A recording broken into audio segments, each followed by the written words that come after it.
ஆதம்பாக்கத்தில் இருக்கக்கூடிய மருத்துவமனையில் தற்போது மருத்துவ பணிகள் இயக்குனர் ராஜமுத்து தலைமையில் அதிகாரிகள் தற்போது ஆய்வு செய்து கொண்டிருக்கிறார்கள். இந்த மருத்துவமனையில் கடந்த ஏப்ரல் மாதம் சிகிச்சை பெற்ற சிறுவனுக்கு கால் நீக்கப்பட்ட விவகாரத்தில் புகார் எழுந்த நிலையில் தற்போது அந்த மருத்துவமனையை தற்போது அதிகாரிகள் ஆய்வு செஞ்சுட்டு இருக்காங்க. சார், எந்த போன்ற நடவடிக்கை எடுத்திருக்கீங்க சார்? நாங்கள் இப்போ தற்காலிகமாக ஒரு இதுக்கு மேலே அவங்க புறநோயாளிகளை பார்க்கக்கூடாது, இருக்கக்கூடிய உள்நோயாளிகளை பக்கத்தில் இருக்கக்கூடிய மருத்துவமனைகளுக்கு ஷிஃப்ட் பண்ண சொல்லி நாங்கள் அறிவுரை வாங்கிட்டு இருக்கோம். சார், அந்த பையனுக்கு சிறுவனுக்கு சிகிச்சை கொடுத்ததுல என்ன தவறு இருந்திருக்கு சார்? அது சிஸ்டமிக் லைசிஸ்னு ஒரு ட்ரீட்மெண்ட் இருக்கு, அதை அவங்க ட்ரை பண்ணியிருக்கலாம், அதை செய்யல.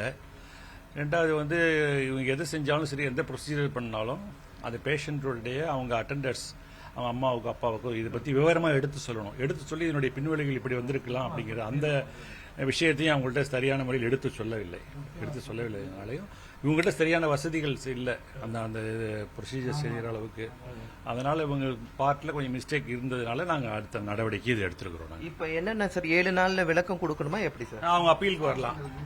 அப்பீலுக்கு கொடுத்தோம்னா அதை திரும்ப கன்சிடர் பண்ணி இருக்கக்கூடிய குறைபாடுகள்லாம் சரி பண்ணி எங்கள்கிட்ட மேல்முறையீடு செஞ்சாக்கா நாங்கள் அதை கன்சிடர் பண்ணுவோம். ஓகே சார், நன்றி சார்.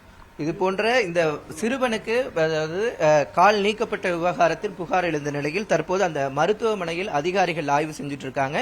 7 நாட்களுக்குள்ள உரிய விளக்கம் கொடுக்க வேண்டும் அப்படின்னு சொல்லிட்டு இந்த மருத்துவமனைக்கு தற்போது விளக்கம் கேட்டு நோட்டீஸ் கொடுக்கப்பட்டிருக்கிறத நம்ம பார்க்க முடிகிறது.